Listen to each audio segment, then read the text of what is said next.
Possamos mostrar o Brasil aos brasileiros. Mas não percam o show do Nelson Gonçalves hoje de novo no Clube dos Artistas, hein? Mas além do Nelson Gonçalves, Silvia, eu gostaria de recomendar também aos telespectadores a presença do Pedrinho Mata. Você teve vontade de estrangular aquela moça, né? Ai, se eu tive. Mas eu me controlei, sabe por quê? Porque eu sei que é assim que você quer que eu seja. Eu mereço uma recompensa, eu não mereço.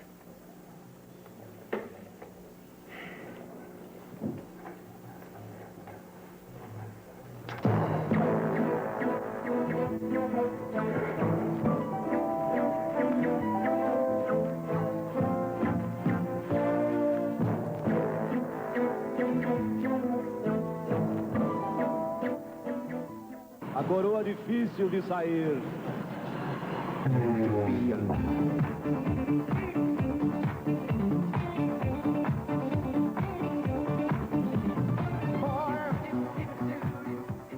Aí está uma visão panorâmica. Vejam os senhores que não há nenhum exagero na afirmação da reportagem.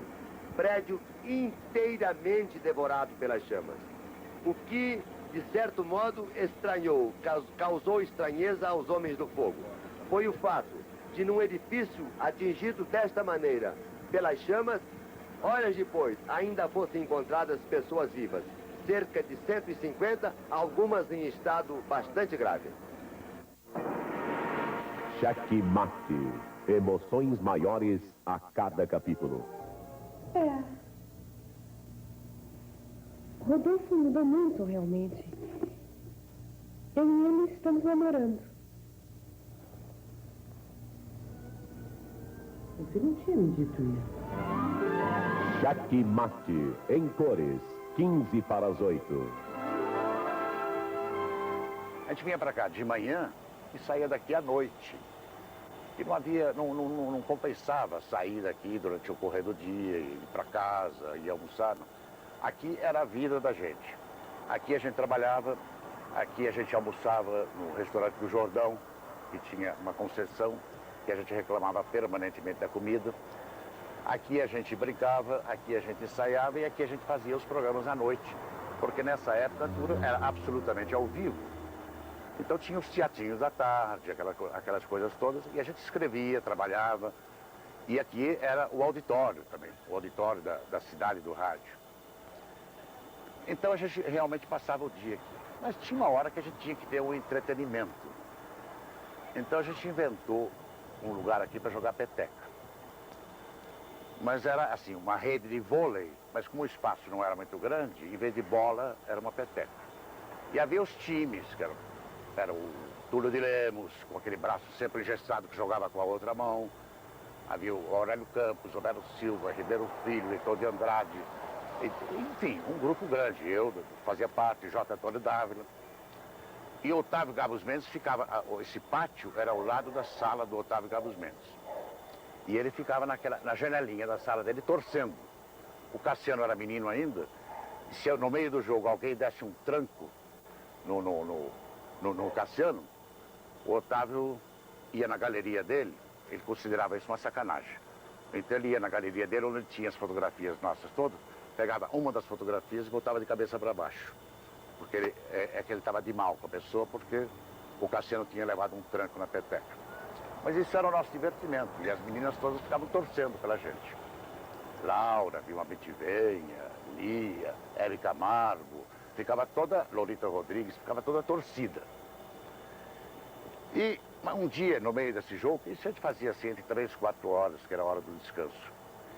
Um dia chegou, no meio do jogo da peteca, chegou o doutor Assis Chateaubriand, com 3 engenheiros americanos, e começaram a fazer, a gente parou de jogar, claro, e começaram a fazer as medições, mede aqui, mede lá, mede aqui. A gente estranhou aquilo.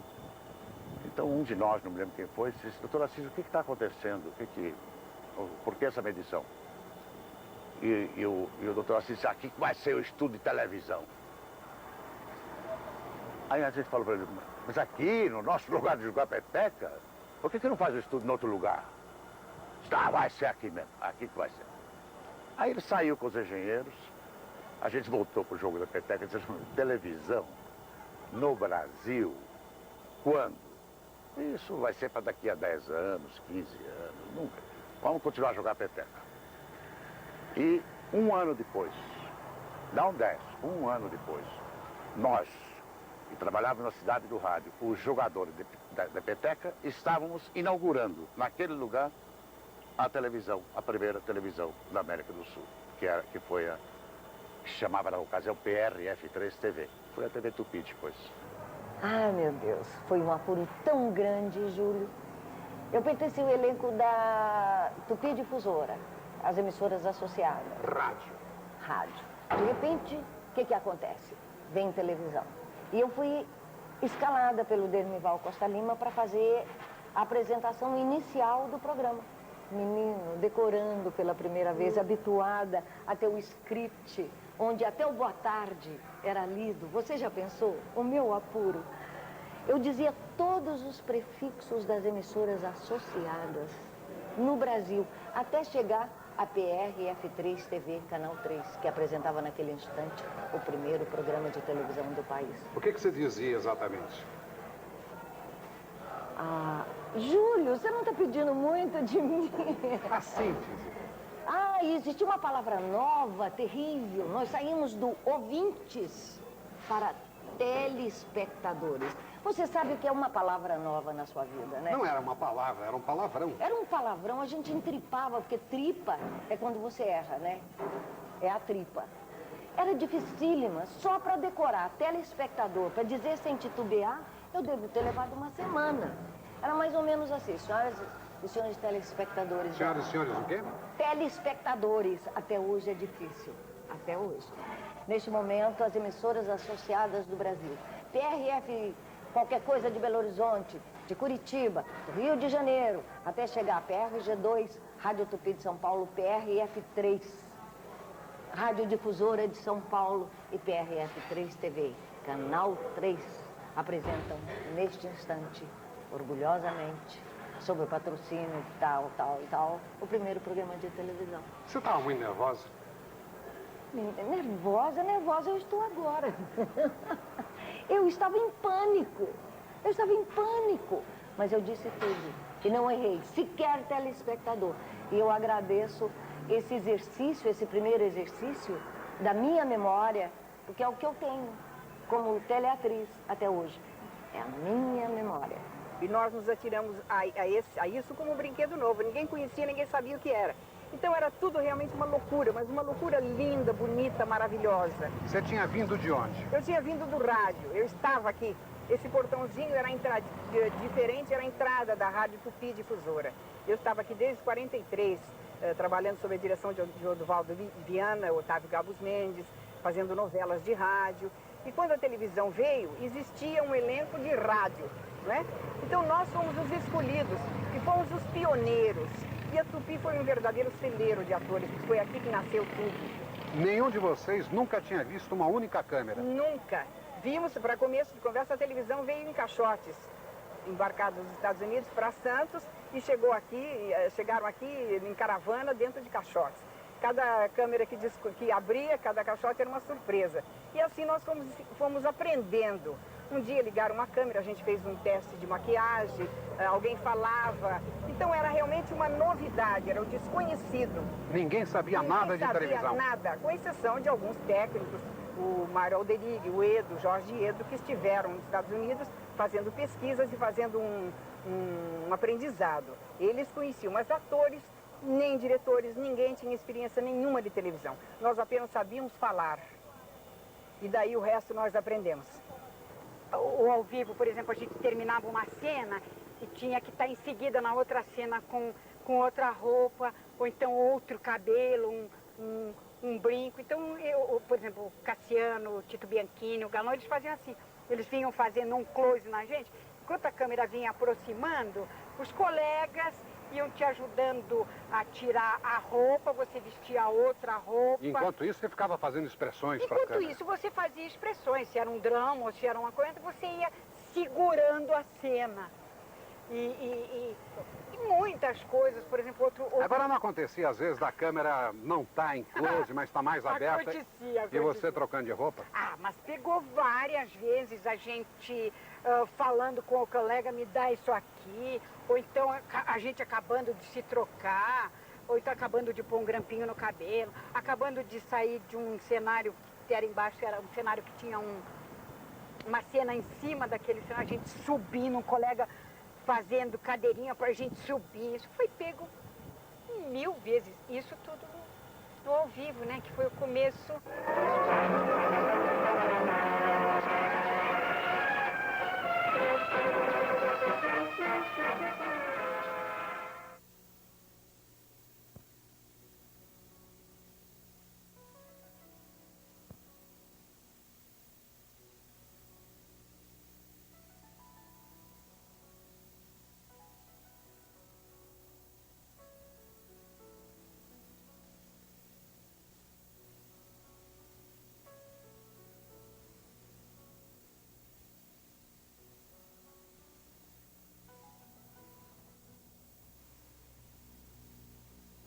Para começar, eu fui o primeiro funcionário da televisão. A televisão foi formada, o Cassiano foi escolhido para ser o chefe de programação, né?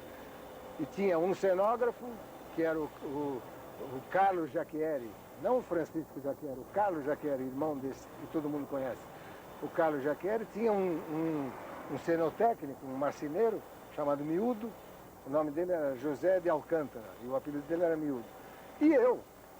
Era 4 pessoas, a televisão começou em cima de 4 pessoas. Claro que nenhum de vocês sabia nada. Nada. Claro, o Carlos Jacquieri era pintor, pintava painéis. O Miúdo tinha vindo do teatro, sabia montar cenário e tal. O Cassiano entendia de cinema. E eu era o único que não sabia nada. Eu trabalhava no estúdio. Quer dizer, eu cuidava de tudo.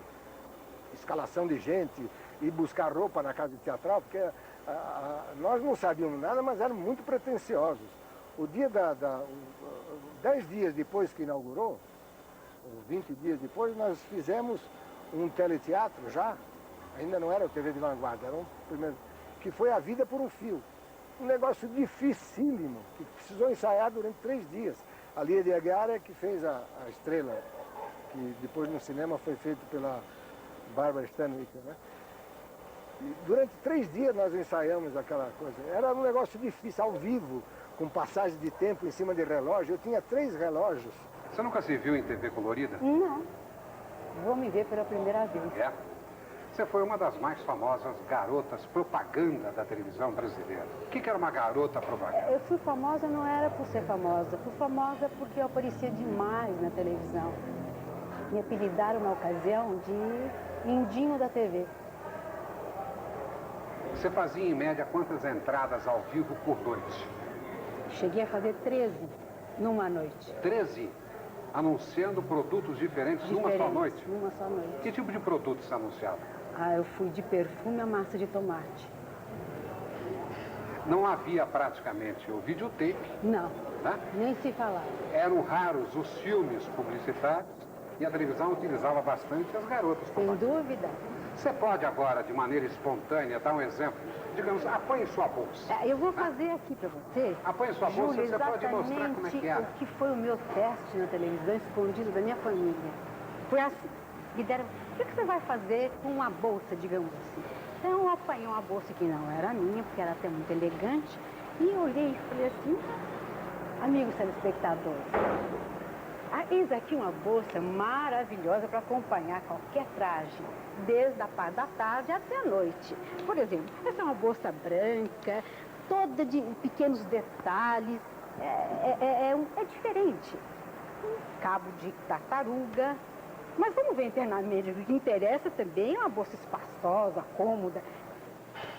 Olha, ela é grande.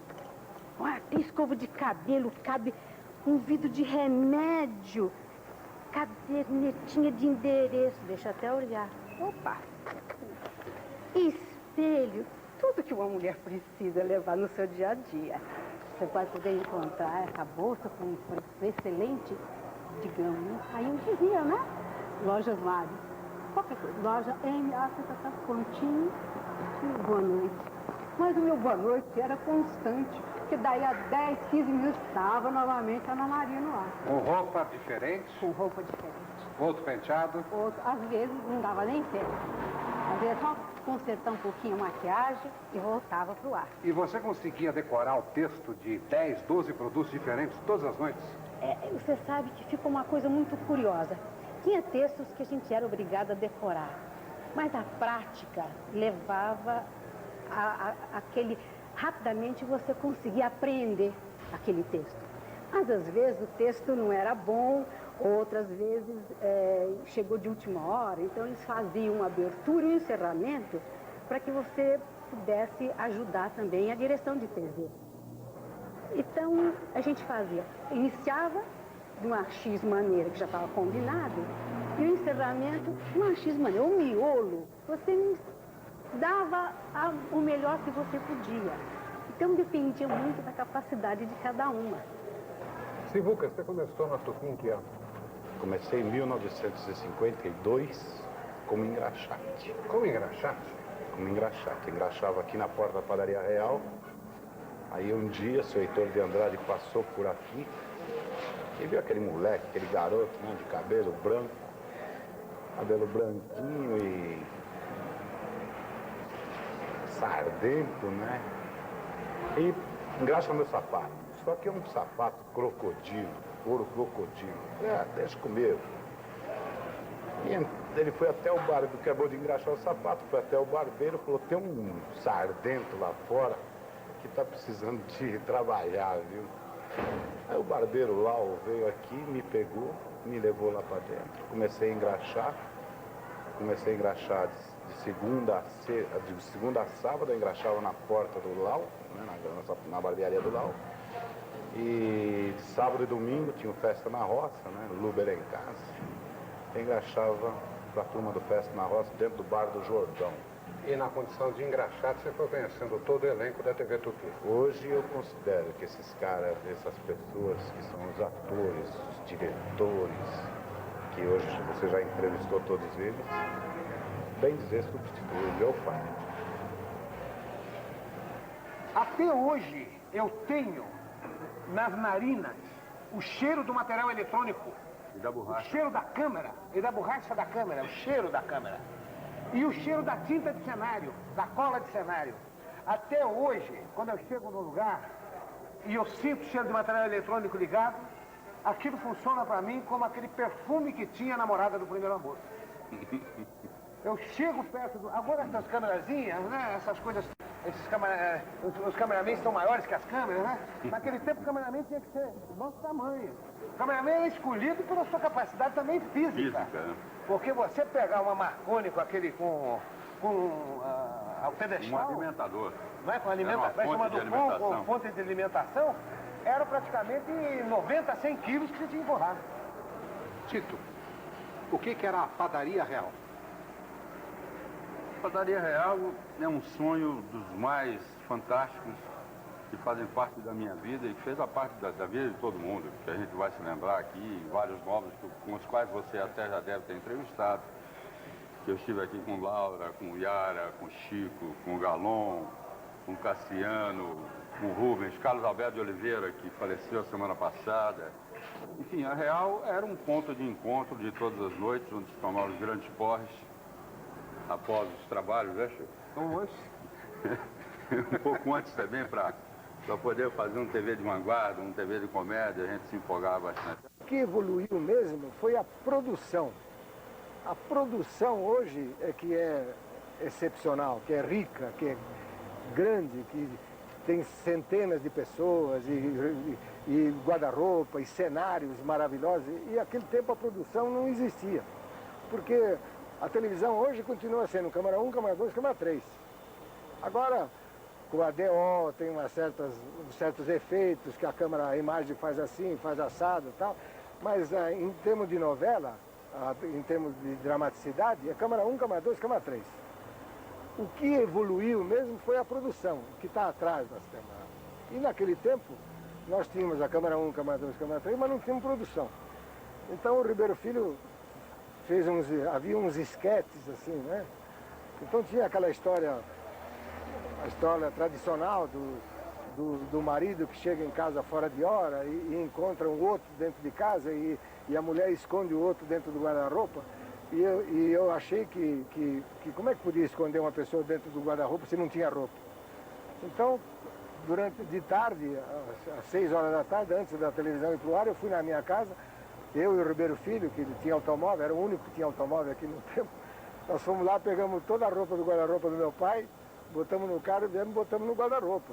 Quer dizer, de noite, e isso é um lema que foi criado, e os antigos sabem desse lema. Havia um lema que chamava assim, de noite tem. Na hora do ensaio era tudo assim, olha, aqui vai ter isso, aqui vai ter aquilo. Aí você chega e senta na poltrona, cadê a poltrona? Não, de noite tem. E tal, e a gente vivia dentro da base do de noite tem. Mas eu soube que no dia que, na noite em que houve o guarda-roupa, você acabou tomando uma surra do seu pai. Não, aí quando meu pai chegou lá e a minha mãe escondeu, falou que distraiu ele. Até às 11 horas da noite, quando a televisão fechou, levei a roupa de volta, botei lá no lugar e não ficou sabendo. Falcão Negro foi o primeiro herói da América Latina em televisão. Ele nasceu na cabeça do Péricles Leal, que o colocou no papel, e eu que criei o tipo físico. Eu digo criei, sabe por quê? Porque o Falcão Negro era um herói assim do tempo das cruzadas. E eu fui modificando o Falcão Negro, porque também estávamos aprendendo a fazer televisão. Fui me despindo, tirando a couraça, fui trocando a espada por um florete, compreende? E aquela coisa de brasileiro que não respeita muito esse tipo de coisa, no fim o Falcão Negro era um esgrimista. E era um campeão de justiça, né? Defendia os fracos, atacava os fortes e tal. Aliás, durante minha vida inteira, eu pensei muitas vezes que eu precisava um Falcão Negro na minha vida, sabe? E foram tantas corretadas que eu levei. Bom, Falcão Negro, durante muitos anos, foi um campeão de horário. Era imbatível, né? Nada podia derrubá-lo. Você podia fazer programa cultural, musical, você podia gastar muito dinheiro. Não derrubava. Porque, na verdade, o Falcão Negro encarnava aquele desejo que há dentro de cada um de nós, às vezes, de se transformar no campeão justiceiro, no vingador. Quantas vezes você, que é um homem pacífico, não olha e fala assim, mas que vontade de dar um murro na cara desse tipo aí, pelo que ele está fazendo. Na verdade, o Falcão Negro é esse, né? Você se via dando murro na cara daquele que despertava esse desejo. Agora, por trás das câmeras aconteciam coisas absolutamente malucas que se refletiam também no programa. Eu soube que você quase matou alguns colegas em cena, né? Não é verdade. Não é verdade. Sabe o que é? É que para fazer o programa ao vivo, você precisava tomar muito cuidado, sabe? Porque o que vinha de louco aqui, de gente de todo tipo. Então, é uma coisa muito curiosa nesse negócio de aventuras. Quem já fez, ou quem conhece, sabe que eu vou dizer uma grande verdade. Quando você faz um herói, na verdade, todos aqueles caras que trabalham com você gostariam de derrubar. Gostariam de bater em você, sabe? Porque o herói é mais ou menos, ele é como o pistoleiro da pequena cidade do Faroeste. Quem é o homem que atira melhor aí? Ah, nós temos um pistoleiro aqui. Então o cara vai e quer matar o pistoleiro para quê? Para ele ficar com a fama. O herói é mais ou menos isso. E eu tive muitas vezes que enfrentar no braço o cara que vinha aqui para me bater. Entrava em cena. Ora, eu tive um caso aqui de um marinheiro que veio aqui, que trabalhava aqui, o Timoshenko. Ele era um homem enorme, né? Puseram uma pele de onça, assim, no Timoshenko. E a gente marcava mais ou menos a luta. Olha, aqui você faz isso, aqui você faz aquilo. Mas quem quer lembrar isso? Quando acendia a luz vermelha, rapaz, era um salve-se quem pudesse, defenda-se aí, porque... E tinha que se defender mesmo, né? Porque eu tenho o supercílio aberto, eu tenho esse braço quebrado, levei aqui uma machadada na mão. Tem coisas desse tipo. Isso, né? Atuando como ator da Tupi. Como ator, em frente à câmera, né? Depois que terminasse o espetáculo é que eu ia me cuidar. Mas o que aconteceu com esse marinheiro? Bom, com esse marinheiro foi o seguinte. Então, marcamos. E todo mundo aquele dia... Na hora do Falcão Negro, eles iam para o estúdio para assistir. Falaram assim, ora, hoje o Timoshenko vai dar no Paris. Eu ainda avisei ele, falou, olha, ô Timoshenko, você sabe que está tudo marcado, hein? Você tem que fazer a marcação exatamente. Bom, uns 20 minutos antes ele foi na esquina, tomou umas cachaças. Voltou, de cara me deu um soco no meio da cara, me jogou no chão. E não me deixava levantar, rapaz, a câmera em cima, né? Não era nada daquilo, a luta. Cada vez que eu tentava levantar, o Timoshenko me dava um pontapé que passava por aqui. Eu fui ficando louco, eu esqueci que estava na televisão. Uma hora dei um salto, consegui dar uma cabeçada na barriga do Timoshenko. Ele dobrou que nem um boi no matador. Eu era mais ou menos perito em judô. Peguei o Timoshenko por aquela pele de onça pelo braço. Dei-lhe um golpe de judô, joguei no chão e caí de joelho em cima do estômago. Um negócio para matar. Timoshenko até hoje lembra com saudade dessa briga que nós fizemos. Não teria sido melhor fazer já naquela época uma televisão com videotape? Sim, mas não havia videotape naquela época, né? Aí que está. Não havia videotape. Seria bom, por exemplo, a gente rever esse tipo de coisa, né? Isso faz parte da nossa vida. Nós passamos aqui 30 anos.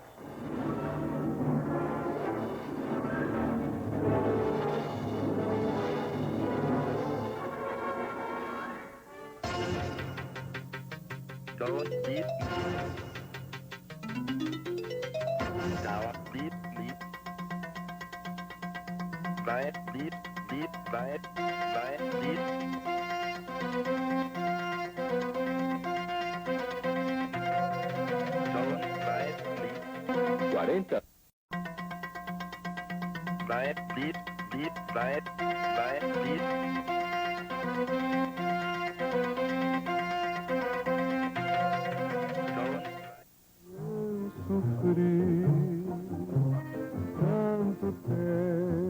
assim longe de ti.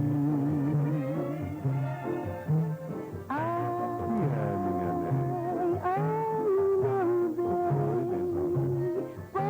Pode sim, chorei tanto também.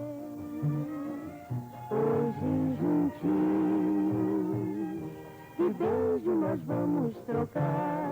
Não tem ninguém perto e a noite é de luar. Esse primeiro ano, a gente dava muito mais importância ao rádio. Durante o rádio era real. A gente dizia assim, a televisão nunca vai chegar a alcançar o rádio. Mas depois, com o tempo, é lógico que tinha que alcançar o rádio. Aí a televisão passou no começo a ser rádio com imagem, no começo, até que a gente se adaptasse. E como eu fazia muita novela de rádio, o Delmival Costa Lima, que era o diretor-geral aqui do Sumaré, ele me disse, olha, você precisa fazer uma novela de televisão. Eu disse, mas como que eu vou fazer uma novela de televisão? Eu disse, não, você tem que fazer, porque logo mais vai inaugurar uma televisão nova aí, chama Canal 5, TV Paulista, que ia inaugurar ainda. De repente eles fazem uma novela de televisão e a gente vai perder o pioneirismo. Digo, mas como é que a gente vai fazer uma novela de... Eu escrevi muitas novelas de rádio, como é que eu vou fazer o gancho final de uma novela de televisão? A gente não tinha os recursos que tem hoje de congelar a imagem, nada disso tinha, tudo. Então eu acabei escrevendo uma novela, trabalhando, o Luiz Galon trabalhou, o Luiz Galon foi o assistente de estúdio nessa novela. E eu escrevi uma novela que durou, digamos assim, uns 30 capítulos, que era um capítulo de 20 minutos, 2 vezes por semana, ao vivo, os dois ao vivo, que a gente tinha que tomar muito cuidado com um cenário, que a gente fazia um cenário aqui, aí tinha uma continuação de cena ali, tinha que fazer um blá blá blá com os outros personagens daquela cena, até que a gente chegasse de um cenário no outro. E assim a gente fez, assim, aos trancos e barrancos, a primeira novela que chamava Sua Vida Me Pertence, que eu escrevi e trabalhei como par romântico com a Vida Alves. Tomaram parte no capítulo de hoje os seguintes artistas do elenco das emissoras associadas de São Paulo. Sônia Maria. César Claro. Lia Borges de Aguiar. Nilda Prato. Maria Vidal. Dionísio Azevedo. Júlio Nagibe. Flora Geni. Raia Peravanti. Vida Alves. Daniela Azevedo. Norá Fontes. Manuelo Inocêncio. Cidinha Leblon. Paulo Leblon. Antônio de Santos. Regis Cardoso. Milton Ribeiro. Ferreira Vaqueta. Luiz Madré. Lima Duarte. Renan Alves. João Monteiro.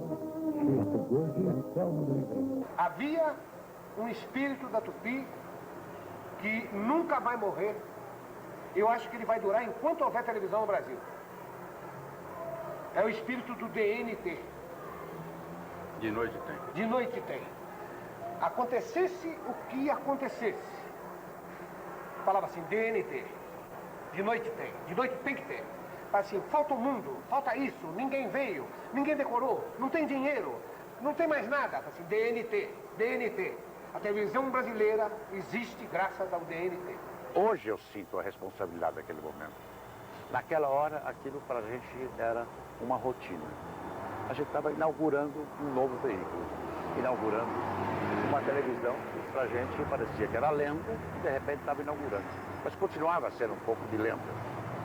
Porque durante o primeiro ano, quem assistia televisão? Quem tinha aparelho de televisão? Na primeira noite, ninguém tinha. Na primeira noite foram colocados uns monitores nas vitrines de lojas para poder assistir. Quem tinha televisão no primeiro ano de vida da TV Tupi em São Paulo? De 1950 a 51. Quem tinha era uma televisão importada.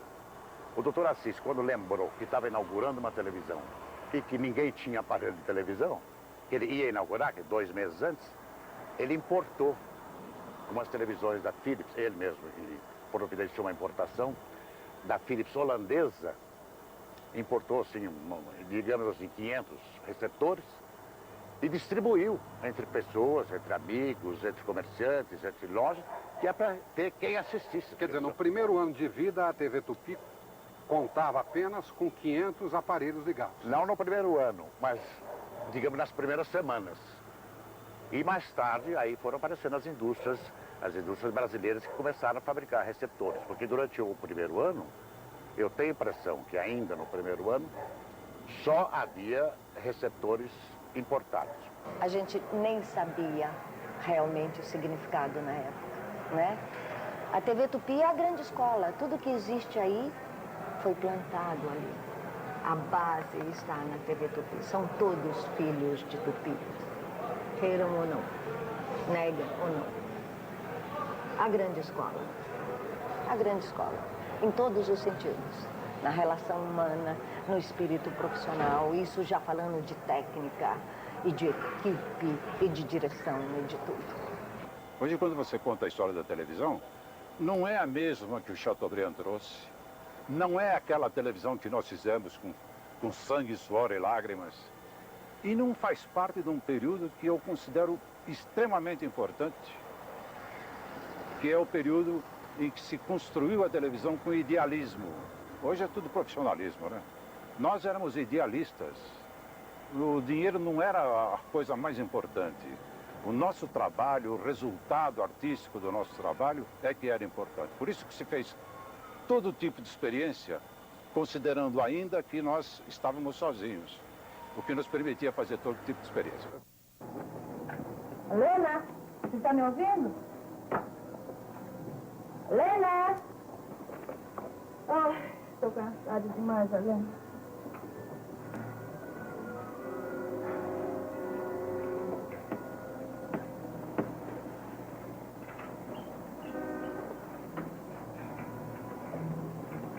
Lena! Lena!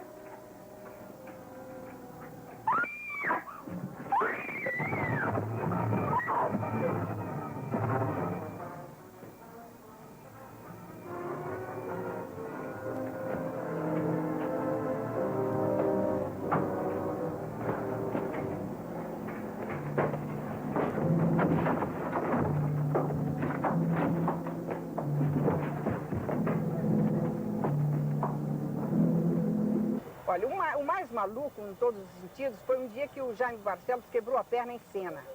E era o Crime e Castigo, 2 estúdios trabalhando ao mesmo tempo, e entre eles havia uma carruagem passando, né? E o Jaime Barcelos, dentro, na carruagem, a perna dele prendeu na roda e ele quebrou a perna. Mas o espetáculo tinha que continuar, era ao vivo. E ele morria logo depois, mas ele morreu com tanta naturalidade que as pessoas ficaram boquiabertas. Mas realmente ele estava sofrendo uma dor tenebrosa. Saiu dali e correu para o hospital. A Márcia Real um dia também quebrou a bacia em cena, saiu carregada para o hospital. E outras coisas, uma vez que eu estava fazendo um programa que começou a pegar fogo no outro lado do estúdio, e eu não podia parar, era um programa de entrevistas, a gente continuava. Então era, como você disse bem, uma loucura maravilhosa.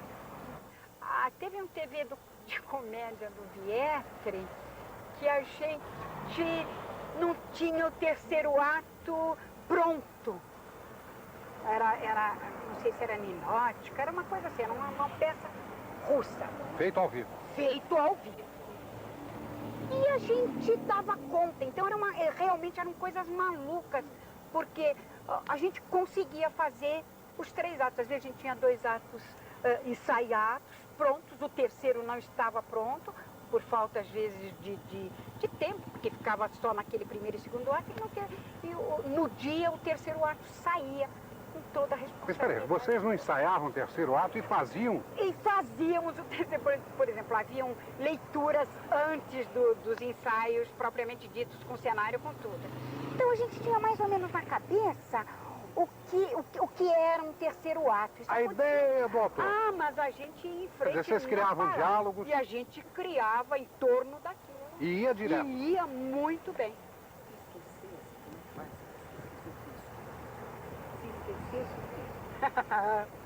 O que...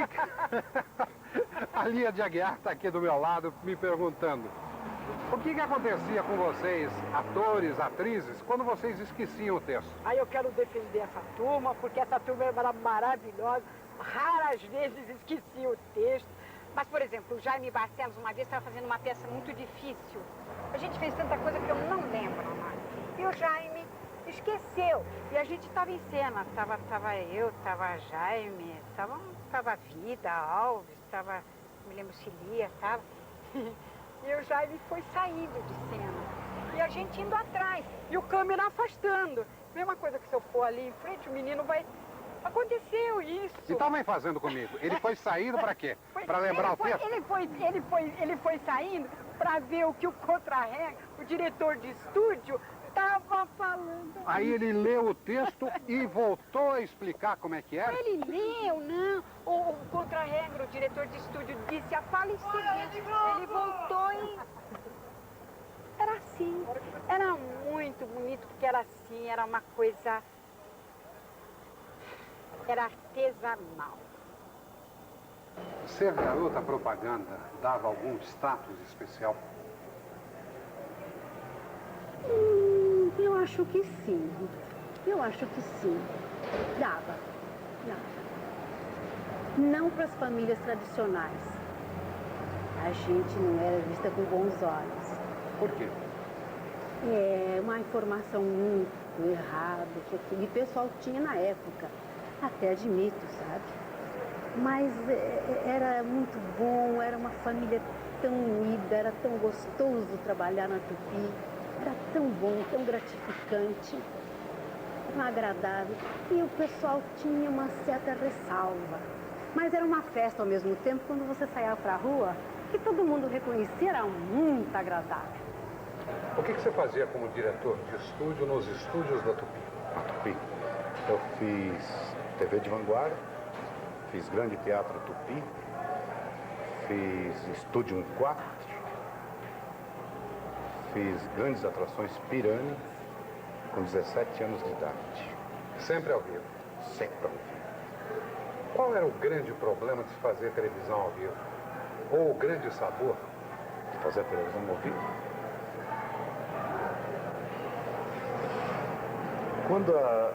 Por exemplo, quando eu fazia no TV de vanguarda, o estúdio tremia. Tremia todo mundo tinha medo.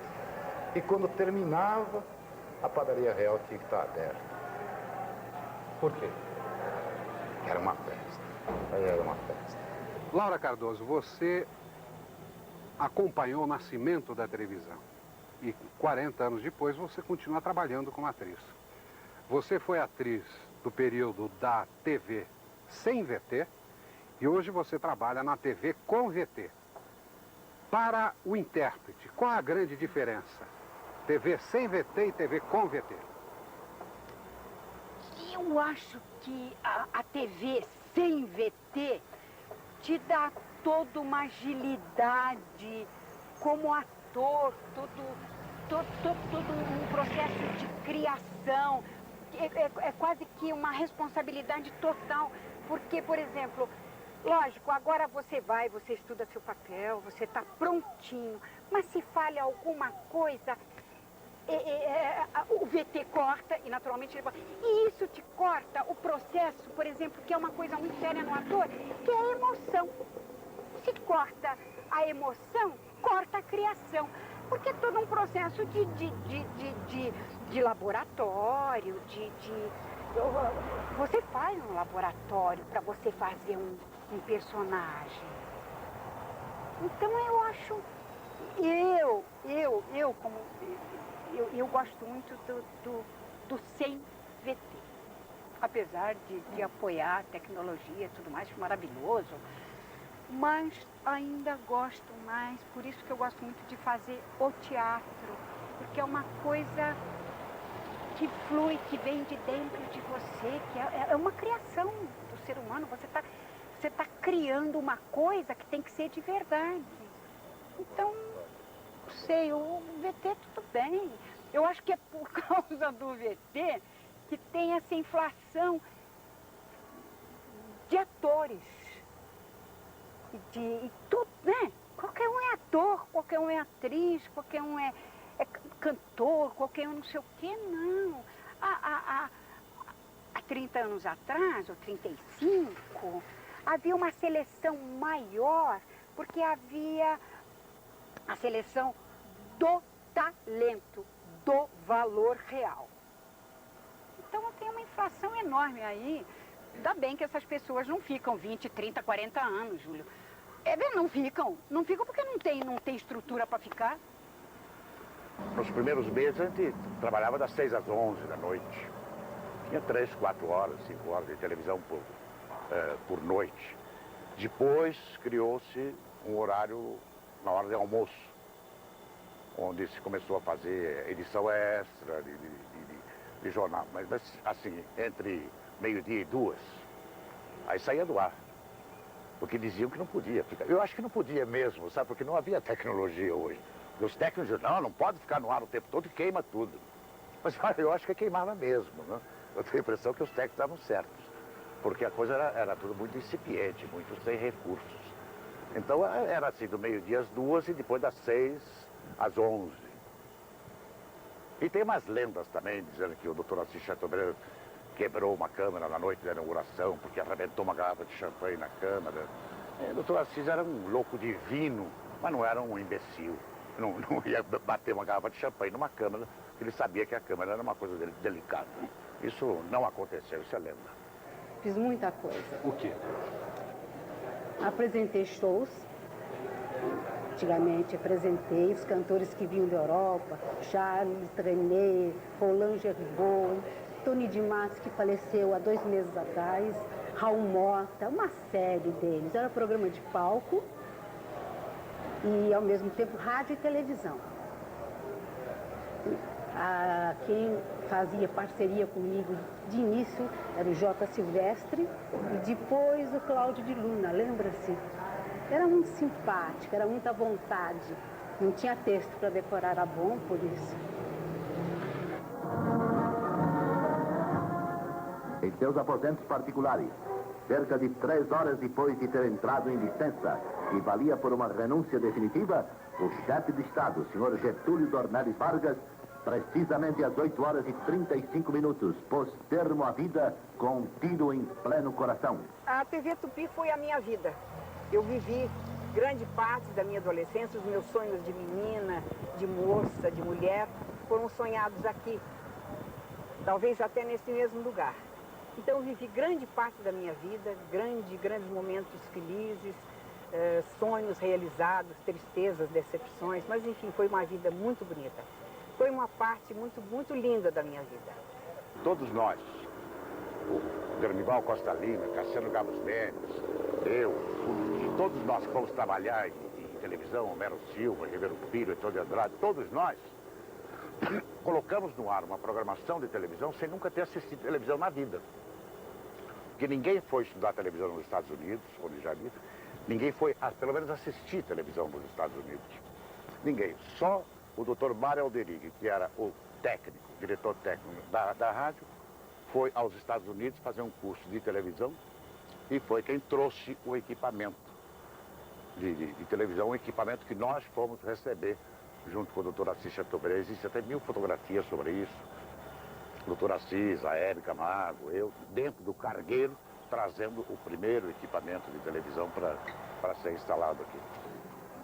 Esse papel que a cultura está fazendo, eu acho que é uma coisa muito importante, não para a história da televisão, mas para a história do país. Porque a história foi feita durante muito tempo por pessoas que quiseram tirar as pessoas da história e não colocar as pessoas na história. Tá? Então eu acho que há um vácuo, né, no contar da história da televisão brasileira, porque ela ficou viciada em ser contada através do poder ou através de uma pessoa. Hoje em dia que você já tem uma historiografia formada, né, é que você consegue então ter uma visão maior. O que a Tupi foi para você? Minha casa. O que representa? Representa uma saudade do tempo que a gente trabalhou e que vê que a televisão, de um certo modo, evoluiu. E a gente lembra com uma certa pena de ter trabalhado tanto tempo na televisão e não ter recebido o dinheiro que ficou amarrado aí. O que eu gostaria mesmo de estar aqui hoje satisfeito, dando essa entrevista, é se eu tivesse com o cheque na mão dos 30 anos, 40 anos que eu trabalhei e que me pagaram direitinho, como obrigação de lei trabalhista. O patrão tem direito de mandar o empregado embora, mas tem que pagar fundo de garantia, tem que pagar 6 férias acumuladas, tem que pagar todos os direitos trabalhistas. Se eu tivesse com o cheque aqui na mão, eu ia dizer que a televisão é uma festa para os olhos. A TV brasileira está completando este ano 40 anos. O que é para você estar conversando sobre ela na porta da antiga Tupi? Ai, meu Deus. Ai, eu amei o convite que você fez. Porque é uma saudade grande, porque eu fui da Tupi no tempo do rádio ainda, em 46. Então é uma vida que passou por a minha e a dos outros colegas. É a minha vida passando assim como um filme. Eu menina, eu vinha da escola para cá, isso no rádio.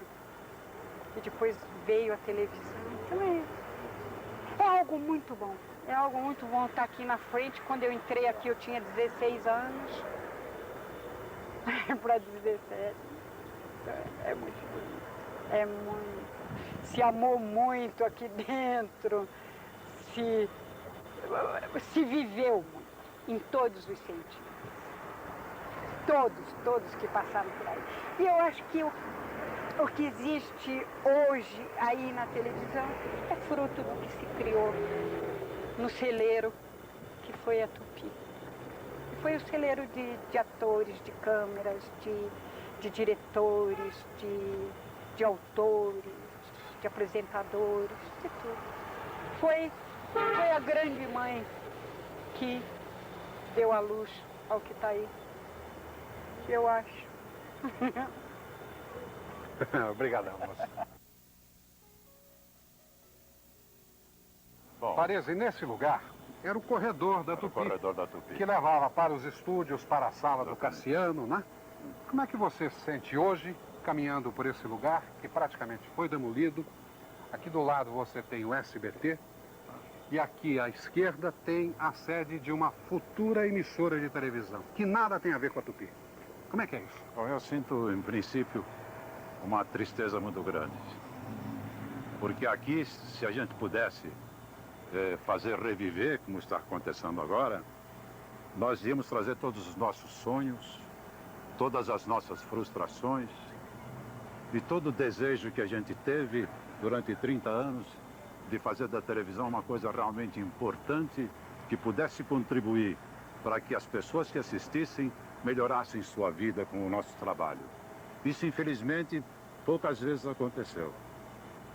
De modo que, hoje, quando eu assisto televisão e vejo a televisão tão automatizada, que a televisão hoje é feita toda por botões, e me lembro de um período em que a criatividade do homem, em que a capacidade e a inteligência, o mundo interior das pessoas tinham que ser transposto para a imagem, e isso a gente conseguia realmente fazer. Essa é a parte triste de que eu me lembro. E fico contente por ter aceitado o seu convite, por voltar aqui e por ver um trecho importante da minha vida, como se assistisse um videotape e novamente visse todas as pessoas, os meus amigos queridos que passaram por aqui e todos aqueles que partiram para uma viagem da qual não se volta, mas que eu tenho certeza que se hoje eles estivessem assistindo, eles estariam rindo das histórias que eu acabei de contar. É isso aí. Obrigado, velho.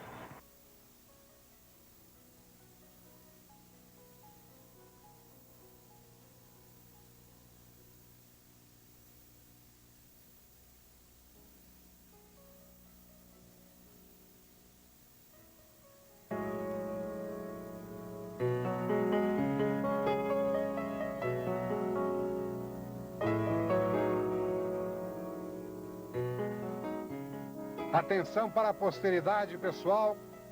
Olha o passarinho. Como nós dissemos no início, nós não íamos fazer uma história num sentido rigoroso, mas uma crônica subjetiva. Essas eram algumas das coisas que tínhamos para contar. Nós voltaremos a Tupi, pois há muita gente boa que ainda vai aparecer. Agora ficamos por aqui. Perdoem-nos se algumas insistentes lágrimas ficaram bailando com dignidade nos olhos de nossos convidados.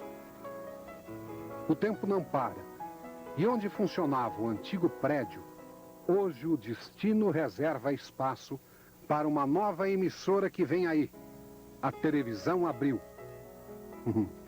Novos tempos. Mas permitam-nos preservar nosso carinho e nosso respeito pelos pioneiros.